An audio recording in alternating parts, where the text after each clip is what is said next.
వ్యాజ్యాలు,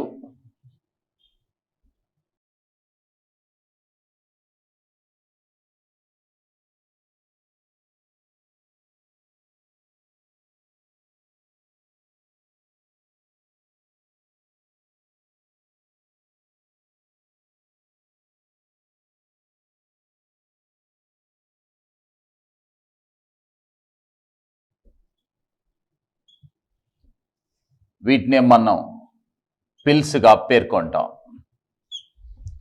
pills అంటే public interest litigation cases. Public interest litigation cases pills అంటాము.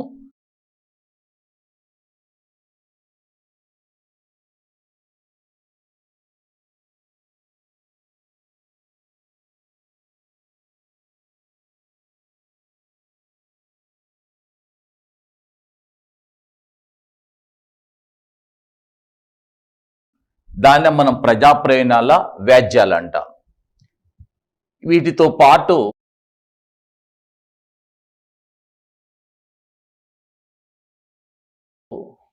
సామాజిక ప్రయోజనాల వ్యాజ్యాలు,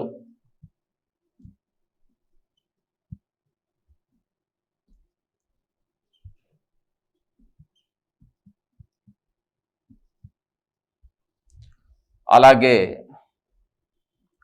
వర్గ ప్రయోజనాల వ్యాజ్యాలు,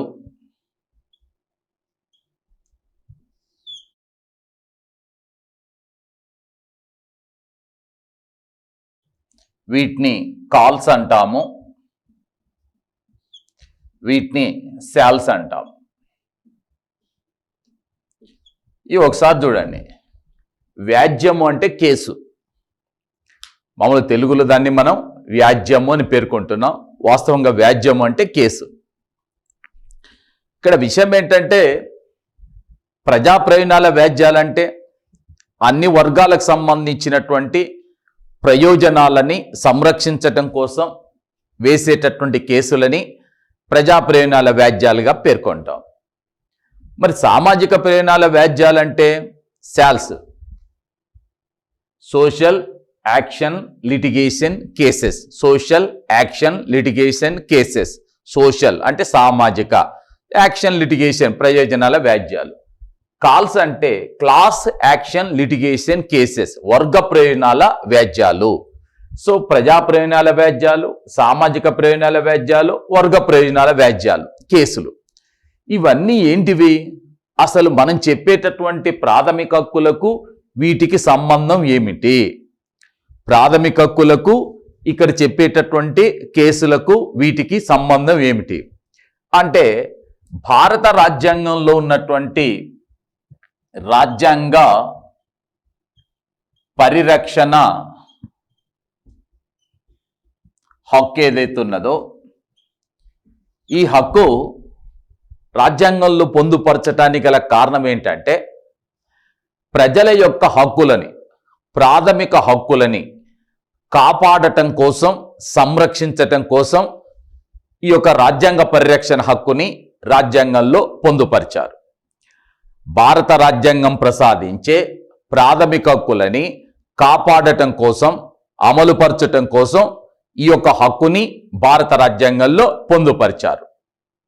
మరి ఇది ఎలా సంరక్షిస్తున్నాము అన్నప్పుడు, ముఖ్యంగా అంటే పౌరులు ఎవరైనా సరే ప్రాథమిక హక్కులకు సంబంధించినంత ఫండమెంటల్ రైట్స్ ఏవైతే ఉన్నాయో, ఈ ప్రాథమిక హక్కులకు వీటికి భంగం కలిగినప్పుడు లేక అమలు జరగనప్పుడు, భంగం కలిగినప్పుడు లేదా అమలు జరగనప్పుడు, ఇవి పొందలేకపోతే పౌరుడు ఎవరి దగ్గరికి వెళ్తున్నాడు అంటే, ఐదర్ సుప్రీంకోర్టు కానీ హైకోర్టు దగ్గరికి వెళ్తున్నారు. వెళ్తే కోర్టు ఏం జారీ చేస్తుంది? రిట్లు జారీ చేస్తుంది, ఆజ్ఞలు జారీ చేస్తుంది. ఎవరికి జారీ చేస్తుంది రిట్లు అంటే? ప్రభుత్వానికి, ప్రభుత్వాలకు జారీ చేస్తుంది. ఈ ప్రభుత్వాలు ఈ హక్కులు ఏవైతే ఉన్నాయో వీటిని అమలు పరచాలి. ఇది వాస్తవంగా జరిగేటటువంటి అంశం. అయితే ఇప్పుడు మనం చెప్పేటటువంటి అంశం కూడా, అంటే ఇప్పుడు మనం చర్చించేటటువంటి అంశం కూడా ప్రాథమిక హక్కుల సంరక్షణకు సంబంధించిందే. ప్రజా ప్రయోజనాల వ్యాజ్యాలు కానీ, వర్గ ప్రయోజనాల వ్యాజ్యాలు కానీ, సామాజిక ప్రయోజనాల వ్యాజ్యాలు కానీ ప్రాథమిక హక్కుల యొక్క సంరక్షణ కోసం ఉద్దేశించబడినటువంటి అంశమే. ఇక్కడ మీరు గమనించాల్సినటువంటిది ఏంటంటే, పౌరుడు ఈ కోర్టులని ఎందుకు సంప్రదిస్తున్నాడు, కోర్టుల దగ్గరికి ఎందుకు వెళ్తున్నారు? రాజ్యాంగం ఏదైతే ఉన్నదో ఈ రాజ్యాంగంలో పొందుపరిచిన ప్రాథమిక హక్కులకు భంగం కలిగినప్పుడు, అవి అమలు జరగనప్పుడు ఆ పౌరుడు ఎవరైతే ఉన్నారో ఇతను కోర్టులకు వెళ్తున్నారు. కోర్టులు రిట్లు జారీ చేస్తున్నాయి, ఆజ్ఞలు ఎవరికంటే ప్రభుత్వానికి. ఏమని అంటే వాటిని అమలు పరచాలని, రక్షించాలని రిట్లు జారీ చేస్తున్నాయి. అందుకని మనం ఏమంటున్నాం అంటే, భారత రాజ్యాంగం ప్రసాదించే ప్రాథమిక హక్కులు ఎవరి ద్వారా సంరక్షించబడుతున్నాయంటే న్యాయస్థానాల ద్వారా సంరక్షించబడుతున్నాయి. కాబట్టి వీటిని ఏమంటున్నాం, వీటికి న్యాయ సంరక్షణ ఉంటుంది. న్యాయస్థానాల ద్వారా సంరక్షించబడుతున్నాయి కాబట్టి న్యాయ సంరక్షణ ఉంటుంది. ఇది మీరు గుర్తుంచుకోవాల్సినటువంటి అంశం. అయితే మరి పౌరుడు అంటే కోర్టుకు వెళ్ళేటప్పుడు ఎవరు వెళ్తున్నారు జనరల్గా అంటే, ఈ హక్కులని పొందలేకపోయినా, లేకపోతే ఈ హక్కులకు భంగం కలిగినటువంటి బాధితుడు వెళ్తున్నాడు. కోర్టుకు ఎవరు వెళ్తారు జనరల్గా? హక్కులు పొందలేనివాడు కానీ, లేక ప్రాథమిక హక్కులకు భంగం కలిగినప్పుడు కానీ బాధితుడు వెళ్తాడు. యాక్చువల్గా బాధితుడు అంటే పౌరుడు అంటే బాధితుడు వెళ్ళాలి. ఒకవేళ బాధితుడు వెళ్ళలేని పరిస్థితి ఉన్నప్పుడు బాధితుని యొక్క బంధువు వెళ్తారు. అంటే బాధితుడన్న వెళ్ళాలి, లేకపోతే అతని బంధువన్న వెళ్ళాలి. ఇద్దట్లో ఎవరైనా వెళ్ళాలి. దీన్నే ఏమంటామంటే, దీన్నే మనం లోకస్ స్టాండి అంటాము. లోకస్ స్టాండి అంటే న్యాయ అర్హత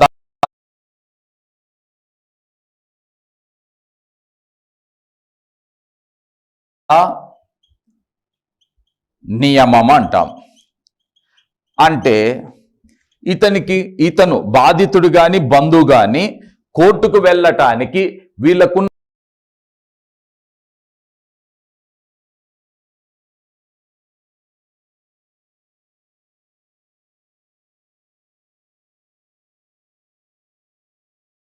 అర్హత ఏమిటి? కోర్టుకు వెళ్ళటానికి వీళ్ళ కల్పించినటువంటి అర్హత ఏంటి అంటే, ప్రాథమిక హక్కులని పొందేటటువంటి హక్కు బాధితునికున్నది. ప్రాథమిక హక్కులకు భంగం కలిగినప్పుడు వాటిని రక్షించాలని కోరేటటువంటి అర్హత బాధితునికున్నది. ఒకవేళ బాధితుడు జైల్లో ఉన్నాడు, అతను కోర్టుకు వెళ్ళలేకపోతే అతని బంధువైనా కోర్టుకు వెళ్ళొచ్చు. ఏంది, నా బంధువు యొక్క ప్రాథమిక హక్కులకు భంగం కలిగింది కాబట్టి వాటిని రక్షించని అని చెప్పి బంధువన్న వెళ్ళొచ్చు, భంగం కలిగిన బాధితులన్నా వెళ్ళొచ్చు. దాన్నే లోకస్ స్టాండి, న్యాయ అర్హత నియమం అంటాం. ఒకవేళ ఈ బాధితుడు కానీ బంధువు కానీ ఇద్దరు కూడా ఎవరు కూడా కోర్టుకు వెళ్ళలేని పరిస్థితి ఉంటే, కోర్టుకు వెళ్ళి ఈ హక్కులకు భంగం కలిగింది అని చెప్పుకునేటటువంటి పరిస్థితుల్లో లేకపోతే మరి అప్పుడు ఏం చేయాలి అంటే, రాజ్యాంగంలో కానీ చట్టాల్లో కానీ దీనికి సంబంధించిన అంశం అక్కడ ఏమీ లేదు. సో ఇలాంటి పరిస్థితులలో భారతదేశ అత్యున్నత న్యాయస్థానమైన సుప్రీంకోర్టు వేరు కేసుల్లో ఒక ముఖ్యమైనటువంటి అంశాన్ని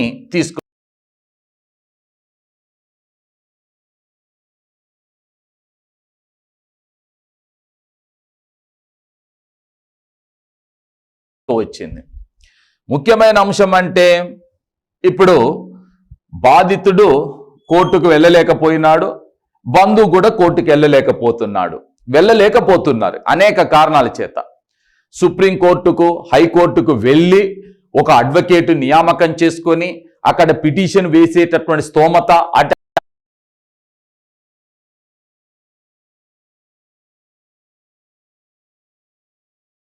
ఆర్థిక స్తోమత లేకపోవచ్చు, లేకపోతే దాని గురించి సరైన అవగాహన లేకపోవచ్చు. మరి అలాంటి పరిస్థితుల్లో ఒకవేళ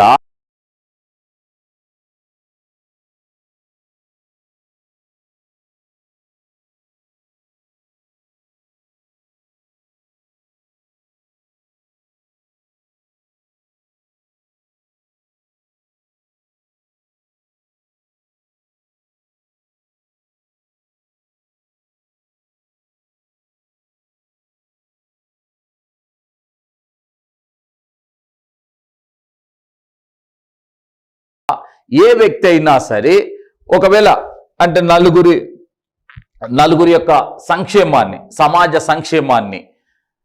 సమాజం యొక్క సంక్షేమాన్ని కోరేటటువంటి వాళ్ళు, లేక ప్రజల యొక్క ప్రయోజనాన్ని కాంక్షించే వ్యక్తి, నలుగురికి సహాయపడాలనుకునేటటువంటి వ్యక్తి ఒకవేళ వీళ్ళ తరపున కోర్టుకు వెళ్ళొచ్చా?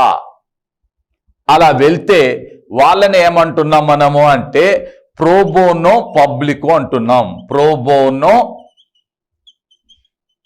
పబ్లికో అంటున్నాం. వాస్తవంగా ప్రాథమిక హక్కులకు భంగం కలిగినప్పుడు కోర్టుకు వెళ్ళటానికి అవకాశం ఎవరెవరికి ఉంటుంది? బాధితునికి ఉంటుంది, బంధువుకు ఉంటుంది. బాధితుడంటేనేమో ఫస్ట్ పర్సన్, బంధువు అంటేనేమో సెకండ్ పర్సన్. వీరిద్దరికి మాత్రమే లోకస్ స్టాండి కోర్టుకు వెళ్ళటానికి అర్హత ఉంది. న్యాయ అర్హత నియమం ప్రకారం వీళ్ళిద్దరు వెళ్ళవచ్చును. మరి ప్రోబోనో పబ్లిక్ అంటే ఇతను ఎవరు? ఇతను థర్డ్ పర్సన్. ఇది మూడవ వ్యక్తి, థర్డ్ పర్సన్. ఇతను కోర్టుకు వెళ్ళొచ్చా? థర్డ్ పర్సన్ కోర్టుకు వెళ్ళొచ్చా? ఎవరి తరపున? ఈ బాధితుని తరపున. బాధితుడు వెళ్ళటానికి అవకాశం ఉంది. వాని ఫస్ట్ పర్సన్ అంటే ఎఫెక్ట్ అయింది కాబట్టి వాని హక్కుల రక్షణ కోసం రాజ్యాంగ ప్రకారం కోర్టుకు వెళ్ళి వాని హక్కులను కాపాడుకుంటాడు. మరి రెండో వ్యక్తి ఎవరు? బంధు. అంటే బాధితుడు వెళ్ళలేకపోతున్నాడు కాబట్టి బంధు, ఇతని సెకండ్ పర్సన్ అంటాం. వీళ్ళిద్దరూ వెళ్ళలేని పరిస్థితులు ఉన్నప్పుడు ఒక థర్డ్ పర్సన్ ప్రోబోనో పబ్లికో కోర్టుకు వెళ్ళొచ్చా, వెళ్ళి హక్కులని కాపాడుకోవచ్చా అనే అంశం ముందుకొచ్చినప్పుడు ఇక్కడ ఒక అంశం జరిగింది. ఏంటి అని అంటే ముఖ్యంగా SP Gupta versus union of India మధ్య జరిగిన వ్యాజ్యంలో కానివ్వండి, ఎట్ ది సేమ్ టైం మనకు అంటే వేరు కేసుల్లో వచ్చినటువంటి సందర్భాలు ఉన్నాయి. ఎలా అని అంటే ఇంతకుముందు చెప్పినట్టు పియుడిఆర్ వర్సెస్ యూనియన్ ఆఫ్ ఇండియా మధ్య జరిగిన వ్యాజ్యంలో ఈ రెండు కేసుల్లో కూడా సుప్రీంకోర్టు ఇచ్చినటువంటి తీర్పు ఏంటంటే ఒకవేళ నిజంగా ప్రాథమిక హక్కులకు భంగం కలిగిన పరిస్థితి ఉన్నప్పుడు ఒక వ్యక్తి యొక్క లేకపోతే కొంతమంది వ్యక్తుల యొక్క ప్రాథమిక హక్కులకు భంగం కలిగిన పరిస్థితి ఉన్నప్పుడు బాధితుడు కోర్టుకు వెళ్ళలేకపోతే, బంధువు కూడా కోర్టును సంప్రదించలేకపోతే అలాంటి పరిస్థితుల్లో ప్రోబోనో పబ్లికో థర్డ్ పర్సన్ కూడా కోర్టుకు వెళ్ళవచ్చునని చెప్పి సుప్రీంకోర్టు ఈ రెండు కేసుల్లో కూడా తీర్పిచ్చింది. అంటే దేన్ని కాపాడటానికి అని అంటే ప్రాథమిక హక్కులని కాపాడటానికి. ఎందుకంటే ఈ అంశంలో భారత సుప్రీంకోర్టు ముందుకు అనేక కేసులు వచ్చినవి. వాటన్నిటిని విచారించినప్పుడు సుప్రీంకోర్టు ఇచ్చినటువంటి తీర్పు ఇది. ఎలా అంటే ఎంసి మెహతా అనేటటువంటి ఆయన సుప్రీంకోర్టులో ఒక ప్రశ్న లేవనెత్తాడు. ఏమని అని అంటే ఒక వ్యక్తి లేదా కొంతమంది వ్యక్తుల యొక్క ప్రాథమిక హక్కులకు భంగం కలిగినప్పుడు వాళ్ళు అంటే ఆ బాధితులు, భంగం కలిగిన బాధితుడు కోర్టుకు రాలేకపోతే లేదా వాళ్ళ బంధువు కోర్టుకు రాలేకపోతే ఒక థర్డ్ పర్సన్ వాని సంక్షేమాన్ని వాని శ్రేయస్సుని కోరుకునే, నలుగురికి సహాయపడాలనుకునేటటువంటి సామాజిక ప్రయోజనాన్ని కాంక్షించే, వానికి ఉపయోగపడాలి, వానికి మనం సహాయపడాలనుకునేటటువంటి, ఇంకొకరికి మేలు చేయాలనుకునేటటువంటి వ్యక్తి కోర్టుకు రాకూడదా? అంటే కోర్టుకు ఎవరు రావాలి? కోర్టుకు బాధితుడు, బంధువు ఇద్దరు రాలేదు. మరి ఇంకొక వ్యక్తి వచ్చాడు. అంటే మీరు వచ్చిన వ్యక్తికి ఇంపార్టెన్స్ ఇస్తారా, అతడు తెచ్చిన అంశానికి ఇంపార్టెన్స్ ఇస్తారా అని చెప్పి ఎంసీ మెహతా లాంటి వ్యక్తి సుప్రీంకోర్టులో ప్రశ్నించినప్పుడు ఏమన్నారంటే, ఇలాంటి వ్యక్తులు ప్రోబోనో పబ్లిక్ అంటే నలుగురి సామాజిక ప్రయోజనాన్ని కాంక్షించే వ్యక్తి, నలుగురి యొక్క మేలును కోరుకునే వ్యక్తి కూడా కోర్టుకు, థర్డ్ పర్సన్ కూడా కోర్టుకు రావచ్చు అని చెప్పి పేర్కొన్నది. అంటే ప్రజల యొక్క ప్రయోజనాలని కాంక్షించే వ్యక్తి, ప్రజల యొక్క ప్రయోజనాన్ని కాపాడాలనుకునే వ్యక్తి, సామాజిక ప్రయోజనాలని కాపాడాలనుకునే వ్యక్తి, వర్గ ప్రయోజనం, కార్మిక వర్గం యొక్క ప్రయోజనాలని కాపాడాలనుకునే వ్యక్తులు ఎవరైనా సరే కోర్టుకు వచ్చి వాళ్ళ హక్కులకు భంగం కలిగిన విషయాన్ని కోర్టు ముందుకు తీసుకురావచ్చు. అంటే ఇప్పుడు లోకస్ స్టాండి న్యాయ అర్హత నియమంలో మార్పును చేసి కోర్టు ఏం చేసింది, ఒక ఫస్ట్ పర్సన్ సెకండ్ పర్సనే కాకుండా even third person also can approach the court, మూడో వ్యక్తి కూడా కోర్టు దగ్గరికి రావచ్చు, హక్కులకు భంగం కలిగింది, వీటికి రక్షణ కల్పించండి అని చెప్పి even third person also can approach the court అని చెప్పి పేర్కొన్నది. మరి దేని కాపాడటానికి, ఈ ప్రజల యొక్క ప్రయోజనాన్ని, వాళ్ళ యొక్క హక్కులని కాపాడటానికి ఎవరైనా కోర్టుకు రావచ్చు అని చెప్పి ఇది ఒకటి.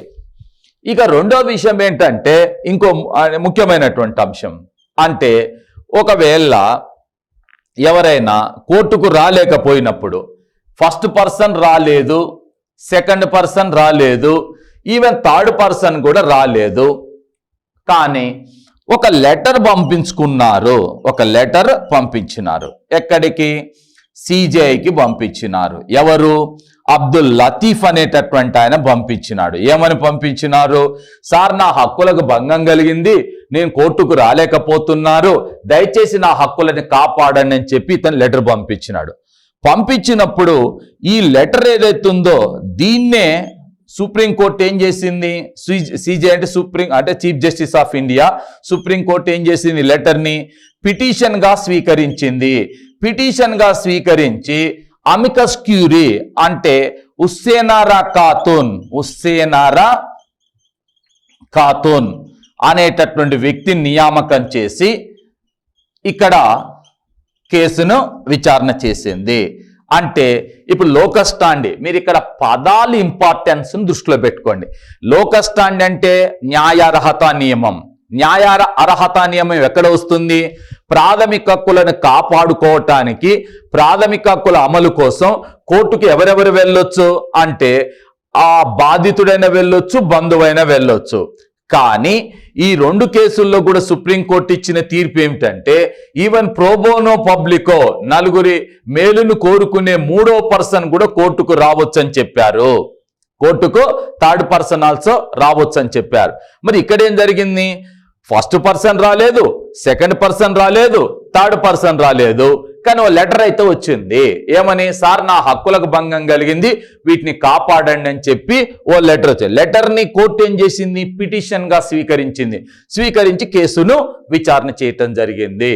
అంటే ప్రాథమిక హక్కులను కాపాడేటప్పుడు ఇప్పుడు ఎన్ని అవకాశాలు ఉన్నాయి? ఫస్ట్ పర్సన్ బాధితుడు, సెకండ్ పర్సన్ బంధువు, థర్డ్ పర్సన్ ప్రోబోనో పబ్లికో, ఫోర్ అంశం ఏంటిది? లెటర్ను కూడా పిటిషన్గా స్వీకరించినాడు. ఎందుకంటే ఉస్సేనారా ఖాతూన్ 1979లో ఈ కేసు జరిగింది. 1979లో 1979లో ఈ కేసు జరిగింది.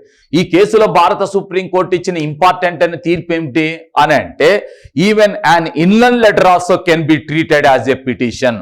ఎవరైనా ఒక తెల్ల కాగితం పైన తన బాధ, తన గోడు, తన గోస, తన హక్కులకు భంగం కలిగిన అంశాన్ని రాసి పంపిస్తే దాన్ని నేను పిటిషన్ గానే స్వీకరిస్తానని చెప్పి భారత సుప్రీంకోర్టు పేర్కొనడం జరిగింది. ఇక్కడ దీని యొక్క ప్రాధాన్యత. దీని తర్వాత ఇంకొక ముఖ్యమైనటువంటి అంశం ఏంటంటే ఇక్కడ సుమోటో కేసు. సుమోటో అంటే ఏంటిదండి అని అంటే ఫస్ట్ పర్సన్ రాలే కోర్టుకు, సెకండ్ పర్సన్ రాలే, థర్డ్ పర్సన్ రాలే, ఈవెన్ లెటర్ కూడా రాలే, కానీ పేపర్లో కానీ టీవీలో కానీ ఒక వార్త వచ్చింది. ఒక వ్యక్తి యొక్క హక్కుకు భంగం కలిగిందని. ఉదాహరణకి మనకు ఈ హైదరాబాద్లోని కీస్ హై స్కూల్ దగ్గర ఒక బస్ యాక్సిడెంట్లో ఒక విద్యార్థి చనిపోయినాడు. ఆ వార్తను చూసి కోర్టు ఆ కేసుని తనకు తాను స్వతహాగా విచారణకు స్వీకరించింది. అలాగే మరి వికారుద్దీన్ అనేటటువంటి ఒక ఉగ్రవాదిని వరంగల్ నుంచి హైదరాబాదుకు కోర్టుకు తీసుకొస్తుండగా నల్గొండ జిల్లా ఆలేరు దగ్గర అతను మరి మామూలుగా వ్యాన్లో ఉండి పోలీస్ దగ్గర ఉన్నటువంటి రైఫిల్ తీసుకొని కాల్పులు జరపపోతే అతన్ని అక్కడే కాల్చి చంపారు. అది ఎవరు కేసు పెట్టలే, కానీ తెల్లారి పేపర్లో వచ్చింది. దాన్ని హైకోర్టు సుముటో కేసుగా తనకు తాను స్వతహాగా విచారణకు స్వీకరించింది. అలాగే శేషాచలం అడవుల్లో కొన్ని సంవత్సరాల క్రితం మీరు చాలా పెద్ద ఎత్తున అన్ని పేపర్లో వచ్చింది, చాలా తీవ్రమైన సంచలనం సృష్టించినటువంటి అంశం. ఈ తమిళనాడు రాష్ట్రానికి చెందిన ఎర్రచందనం కూలీలు 20 మందిని పోలీసులు కాల్చి చంపారు. అంటే ఎన్కౌంటర్లో కాల్చి చంపారు. ఆ చనిపోయినటువంటి వాళ్ళకి సంబంధించిన అంశము మరుసటి రోజు పేపర్లో వస్తే దాన్ని కూడా హైకోర్టు సుముటో కేసుగా సుముటో కేసు అంటే ఎవరు ఫిర్యాదు చెయ్యరు, ఎవరు న్యాయస్థానాన్ని సంప్రదించరు. అంటే ఫస్ట్ పర్సన్ రాడు, సెకండ్ పర్సన్ రాడు, థర్డ్ పర్సన్ రాడు, లెటర్ కూడా రాదు. కానీ పేపర్లోనో టీవీలోనో వార్త వస్తే దాన్ని కోర్టు విచారణకు స్వీకరించి దానిపైన అతని హక్కులకు భంగం కలిగిందా లేదన్న అంశాన్ని న్యాయస్థానమే స్వతహాగా తనకు తాను స్వతహాగా సొంతంగా విచారణకు స్వీకరిస్తే దాన్ని సుముటో కేసు అంటాం. ఇక్కడ మీరు అంటే ఖచ్చితంగా గుర్తుపెట్టుకోవాల్సిన పదాలు కొన్ని ఉన్నాయి. 1 లోకస్ స్టాండి, 2 సుముటో కేసు, 3 ప్రోబోనో పబ్లికో. ఈ 3 పదాలు కూడా చాలా చాలా ఇంపార్టెంట్ అయిన పదాలు. ఎందుకంటే ఇంతకుముందు మనం ప్రాథమిక హక్కుల గురించి చెప్పేటప్పుడు రిమాండ్ సెటప్ అంటే రిమాండ్ కాలంలో, విచారణలో ఉన్న కాలంలో ఒక వ్యక్తి ఎంత కాలం అయితే జైల్లో ఉంటాడో ఆ జైల్లో ఉన్నటువంటి కాలాన్ని కూడా శిక్షా కాలంగానే పరిగణిస్తానని చెప్పి సుప్రీంకోర్టు పేర్కొంటే దాన్ని రిమాండ్ సెటప్ అంటాం. అంటే ప్రాథమిక హక్కులను కాపాడేటటువంటి సందర్భంలో ఈ దేశ అత్యున్నత న్యాయస్థానమైన సుప్రీంకోర్టు ఈ అన్ని అంశాలపైన కూడా తనకు సంబంధించినటువంటి అంశాలను పేర్కొన్నది ఒకటి. ఇకపోతే ఇక్కడ మీరు అంటే ప్రజా ప్రయోజనాల వ్యాజ్యాలు, సామాజిక ప్రయోజనాల వ్యాజ్యాలు, వర్గ ప్రయోజనాల వ్యాజ్యాలు అంటున్నాం. ఇప్పుడు ఒక వ్యక్తిని పోలీసులు అరెస్ట్ చేశారు. పోలీసులు అరెస్ట్ చేసినప్పుడు మామూలుగా హెబియస్ కార్పస్ రిట్ వేయటానికి అవకాశం ఉంటుంది. మరి బాధితుడు రాలే, బంధువు రాలే, ఎవరో ఒకరు వెళ్ళి సార్ ఇక్కడ ఆంధ్రప్రదేశ్లోనో తెలంగాణలో పోలీసులు అంటే తమ అధికారాన్ని ఉపయోగించి వ్యక్తులను అక్రమంగా అరెస్టు చేస్తున్నారు అని చెప్పి ఒక ఆయన ప్రజా ప్రయోజనాల వ్యాజ్యం వేశాడు. ఆయనకి వీళ్ళకి ఏం సంబంధం? యాక్చువల్గా బంధువు కాదు, బాధితుడు కాదు. మరి ఎందుకు వేశాడు అని అంటే ఈ రాజ్యము లేక పోలీసులు, ప్రభుత్వం అనేది తన అధికారాన్ని ఉపయోగించి హక్కులకు భంగం కలిగిస్తుందని చెప్పి ఎవరైనా వేయొచ్చు. దాన్నే ప్రజా ప్రయోజనాల వ్యాజ్యం అంటాం. మరి సామాజిక ప్రయోజనాల వ్యాజ్యం అంటే ఉదాహరణకి మనకు బాంబేలో ఈ ఫుట్పాత్ల పైన అనేక వందల వేల మంది నివాసం ఏర్పాటు చేసుకొని ఉంటారు. ఫుట్పాత్ల పైన అంటే గుడిసెలు, గూనెలు పెట్టినటువంటి వాళ్ళు. దీనిపైన ఓల్గా టెల్లిస్ అనేటటువంటి వాళ్ళు కోర్టులో కేసు వేశారు. ఓల్గా టెల్లిస్ వేస్తే ఓల్గా టెల్లిస్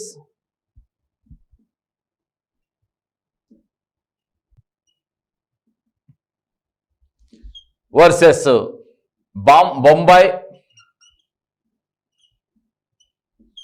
మున్సిపల్ కార్పొరేషన్ మధ్య జరిగిన వ్యాజ్యంలో ఈ దేశ అత్యున్నత న్యాయస్థానమైనటువంటి సుప్రీంకోర్టు ఏం చేసింది? దీన్నే ఏమంటాము అంటే సామాజిక ప్రయోజనాల వ్యాజ్యాలు.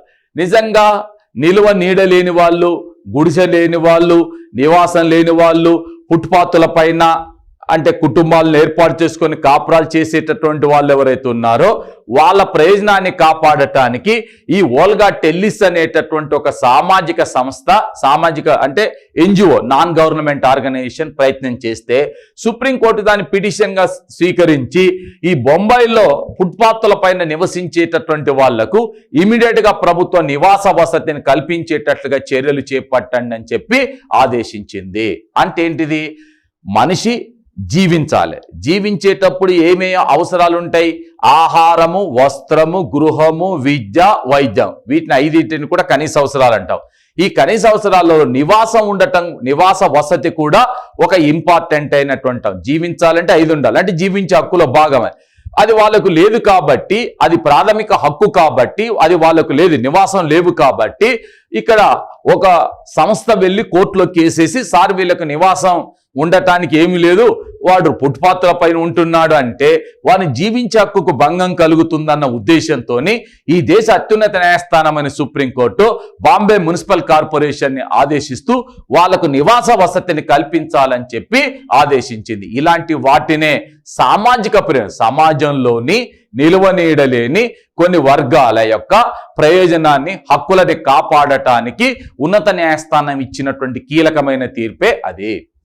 ఇక మరొక అంశం ఏంటంటే, ఇంతకుముందు మనం ఒక సందర్భంలో చెప్పుకున్నాం కూడా. ఏంటి అంటే PUDR PUCL versus union of India. ఇది 1982లో జరిగింది. దీన్నే ఆసియాడ్ కేసు అంటాం. ఆసియాడ్ కేసు, ఆసియా క్రీడలకు సంబంధించి. 9వ ఆసియా క్రీడల నిర్వహణ కోసం ఇక్కడ ఢిల్లీలో ఆ స్టేడియాలు లేకపోతే గ్రౌండ్స్ వీటిని తయారు చేసేటప్పుడు కొన్ని వేల మంది కార్మికులు వచ్చి అక్కడ పనిచేస్తున్నారు. వాళ్లకు కనీస వేతనం చెల్లించాలని చెప్పి పౌర హక్కుల సంఘం వాళ్ళు సుప్రీంకోర్టులో కేసు వేశారు 1982లో. వేస్తే సుప్రీంకోర్టు ఏమన్నది, ఈ ఆసియాడు నిర్మాణంలో పనిచేసేటటువంటి కార్మికులు ఎవరైతే ఉన్నారో వీళ్ళందరికీ కూడా కనీస వేతనం చెల్లించాలి. కనీస వేతనం చెల్లించకపోతే వాళ్ళని పీడిస్తున్నట్లుగానే భావించాలి. పీడించటం అంటే ఇది ప్రాథమిక హక్కులకు విరుద్ధం. కాబట్టి ఈ ప్రాథమిక హక్కును కాపాడటానికి వాళ్ళని పీడించకుండా ఉండాలంటే వాళ్ళ కనీస వేతనం చెల్లించాలని చెప్పి సుప్రీంకోర్టు పేర్కొన్నది. ఇలాంటి దాన్ని ఏమంటాం మనం? వర్గ ప్రయోజనాలు అంటాము. వర్గ ప్రయోజనాలు అంటే కార్మిక వర్గం యొక్క ప్రయోజనాలని కాపాడటానికి భారత సుప్రీంకోర్టు ఇక్కడ తీర్పు చెప్పడం జరిగింది. అంటే వాస్తవానికి మనకు చట్ట ప్రకారం, అంటే లోక స్టాండి ప్రకారం కోర్టుకి ఎవడు వెళ్ళొచ్చు? బాధితుడైన బంధువైన వెళ్ళొచ్చు. కానీ మరి PUDR PUCL అంటే people's union for democratic rights, people's union for civil liberties. వీళ్ళెవరు? పౌర హక్కులను కాపాడేటాడు. అంటే పౌరుల యొక్క హక్కులకు భంగం కలిగినప్పుడు ఎవరైనా కోర్టుకు రావచ్చు, వచ్చి వాళ్ళ హక్కులను కాపాడాలని కోరవచ్చును అని చెప్పే సుప్రీంకోర్టు పిటిషన్ స్వీకరించింది. వాళ్ళ తరపున వాళ్ళకు అనుకూలంగా తీర్పు చెప్పింది. ఇలా మనం ప్రాథమిక హక్కులను కాపాడేటటువంటి క్రమంలో ఈ యొక్క ప్రజా ప్రయోజనాల వ్యాజ్యాలు అనేవి కీలకమైనవి. మరి ఇవి ఎక్కడి నుంచి వచ్చినవి అంటే, ఈ ప్రజా ప్రయోజనాల వ్యాజ్యాలు అనేవి మొట్టమొదట అమెరికా దేశంలో ఉద్భవించినవి. ప్రాథమిక హక్కులను కాపాడటం కోసం ఉద్దేశించిన ప్రజా ప్రయోజనాల వ్యాజ్యాలు మొదట ఏ దేశంలో వచ్చినవి? అమెరికాలో వచ్చినవి. మరి భారతదేశంలో వీటిని బాగా ప్రచారం చేయటానికి కారకులు ఎవరంటే జస్టిస్ PN భగవతి మరియు VR కృష్ణయ్యర్. భారతదేశంలో ఇవి బాగా ప్రాచుర్యంలోకి రావటానికి కారకులు justice PN Bhagwati, justice VR Krishna Iyer. మొట్టమొదటి ఇవి ఏ దేశంలో ఉద్భవించినవి? అమెరికాలో ఉద్భవించినవి.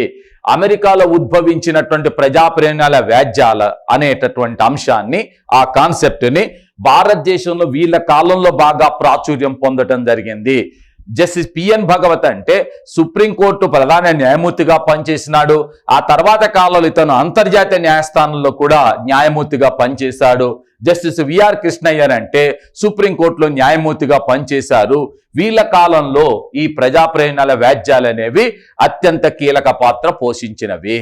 అయితే ప్రజా ప్రయోజనాల వ్యాజ్యాలు అనేవి గుర్తుంచుకోండి, ఇవి వ్యక్తిగతంగా ఒక వ్యక్తి కోసం, ఇద్దరు వ్యక్తుల కోసం వేసేవి కాదు, ఎక్కువ మంది ప్రజల యొక్క ప్రయోజనాలను కాపాడటానికి వేసేవి ఒకటి.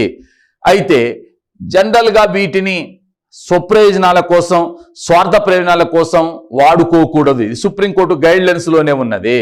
స్వప్రయోజనాల కోసం, స్వార్థ ప్రయోజనాల కోసం, లేకపోతే రాజకీయంగా పగ తీర్చుకోవటం కోసం, ఇలాంటి వాటి కోసం దీన్ని వాడకూడదని చెప్పింది. అందుకనే సుప్రీంకోర్టు కొన్ని సందర్భాలలో కొంచెం సీరియస్ కూడా అవుతుంటది. ఉదాహరణకి సంజీవ్ భట్నాగర్ అనేటటువంటి వాడు ఒక ఇంట్రెస్టింగ్ కేసు, అంటే ప్రజాప్రతినిధుల వ్యాజ్యాన్ని సుప్రీంకోర్టులో వేశాడు.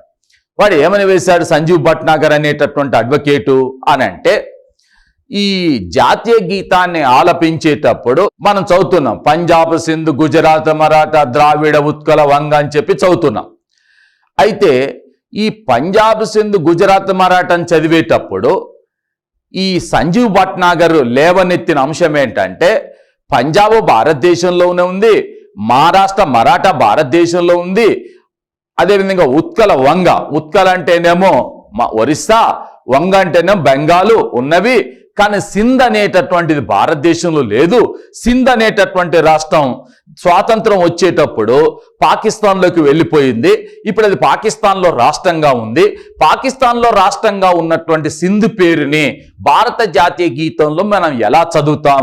కాబట్టి సింధ్ అనేటటువంటి దాన్ని అంటే జాతీయ గీతం నుంచి తొలగించండి అని చెప్పి ఆయన సుప్రీంకోర్టులో ఈ పిల్లు వేసినాడు, ప్రజాప్రతినిధుల వ్యాజ్యం వేశాడు.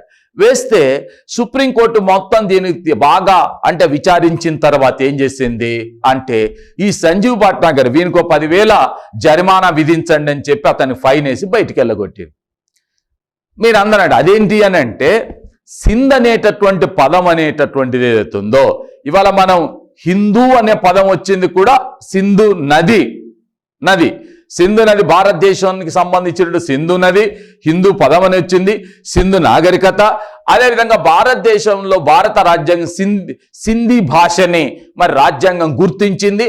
రాజ్యాంగం గుర్తించిన భాషల్లో సింధీ కూడా ఒకటి. కాబట్టి ఇంత చారిత్రాత్మకమైనటువంటి వారసత్వాన్ని కలిగి ఉండేటటువంటి ఆ దాన్ని తొలగించాలి అంటూ ఈయనేదో గొప్ప విషయాన్ని కనుగొన్నట్టుగా కోర్టులు వేస్తే, నువ్వు కోర్టు సమయాన్ని వేస్ట్ చేసినావు, నువ్వేదో సంచలనం కోసం వేశావు కాబట్టి నీకు 10,000 జరిమానా విధిస్తున్నావు. అంటే అర్థం ఏంటిదంటే, దీన్ని స్వప్రయోజనాల కోసం కానీ, స్వార్థ ప్రయోజనాల కోసం కానీ, వ్యక్తిగత ప్రయోజనాల కోసం కానీ, సంచలనాలు సృష్టించటం కోసం కానీ వేయకూడదు, దాన్ని వినియోగించకూడదు. కేవలం ఇది ప్రజల యొక్క హక్కులని, వాళ్ళ యొక్క సంక్షేమానికి ఉపయోగపడేటటువంటిదిగా మాత్రమే ఉండాలనేది వాస్తవం. ఇది ప్రజాప్రయోజనాలు. మళ్ళీ గుర్తుపెట్టుకోండి, ప్రజాప్రయోజనాల వ్యాజ్యాలు అనేవి ప్రాథమిక హక్కులని సంరక్షించటంలో భాగమే. మరి ఇవి ఎందుకు వచ్చాయి అని అంటే, వాస్తవంగా రాజ్యాంగ ప్రకారం కానీ, లేక సుప్రీంకోర్టు యొక్క లోకస్టాండి ప్రకారం కానీ ప్రాథమిక హక్కులని కాపాడేటప్పుడు ప్రాథమిక హక్కులకు భంగం కలిగిన వ్యక్తి కానీ, లేకపోతే ప్రాథమిక హక్కులను కోల్పోయిన వ్యక్తి కానీ అతన్ని బాధితుడు అంటాము. అతడు కోర్టుకు రావచ్చు అని చెప్పింది. అతడు కోర్టుకు రాలేకపోతే వాని బంధువన్న కోర్టుకు రావచ్చు అని ఉంది యాక్చువల్గా రాజ్యాంగ ప్రకారం. కానీ ఇక్కడ ప్రజాప్రయోజనాల వ్యాజ్యాలు వచ్చిన తర్వాత ప్రాథమిక హక్కులని కాపాడాల్సిన బాధ్యత న్యాయస్థానాలపై ఉంది. కాబట్టి ప్రాథమిక హక్కులకు భంగం కలిగినప్పుడు వాటిని కాపాడాల్సిన బాధ్యత న్యాయస్థానాలపై ఉంది. కాబట్టి బాధితుడు ఫస్ట్ పర్సన్, బంధువు సెకండ్ పర్సన్ రాకపోయినా, ఒకవేళ థర్డ్ పర్సన్ ఎవరన్నా వచ్చినా, తెలిసిన వాడు, వాళ్ళ మేలు కోరుకునేవాడు థర్డ్ పర్సన్ వచ్చినా నేను స్వీకరిస్తాను, హక్కులను కాపాడుతానని సుప్రీంకోర్టు అలా రావటాన్నే ప్రజాప్రయోజనాల వ్యాజ్యాలుగా పేర్కొంటాం. దాంట్లోనే మనం ప్రోబోనో పబ్లికో కానీ సుముటో కేసు అని చెప్పాను. కోర్టు తనకు తాను స్వతహాగా విచారణకు స్వీకరించవచ్చును, థర్డ్ పర్సన్ రావచ్చు అని చెప్పేది ప్రోబోనో పబ్లికో. ఇంకొక ఇంపార్టెంట్ అయినటువంటి అంశం ఏంటంటే, లోకస్టాండి న్యాయార్హత నియమంలో మార్పులు తీసుకొచ్చారు. హుస్సేనారా ఖాతున్ వచ్చి కేసును వాదించినప్పుడు first person, second person, third person ఎవరు రాకపోయినా వాడు పంపించిన లెటర్ను ఆధారం చేసుకుని కేసు. అలా ప్రాథమిక హక్కులను కాపాడటానికి ఈ న్యాయస్థానాలు క్రియాశీలక పాత్రను పోషించి ముందుకు రావటం జరిగింది. అందులో భాగమే సామాజిక ప్రయోజనాల వ్యాజ్యాలు, వర్గ ప్రయోజనాల వ్యాజ్యాలు. ఓకేనా? ఇది హక్కులను కాపాడటం కోసం చేసిన ప్రయత్నం. ఇకపోతే ఇక్కడ మనకు భారత రాజ్యాంగం ప్రసాదించేటటువంటి ప్రాథమిక హక్కులకు ఏమైనా స్వాభావిక లక్షణాలు ఉన్నాయా అంటే, ప్రాథమిక హక్కులకు ఏవైనా అంటే ఇంపార్టెంట్ ప్రాధాన్యత కలిగినటువంటి లక్షణాలు ఉన్నాయా? వాటిని మనం స్వాభావిక లక్షణాలుగా పేర్కొంటాం.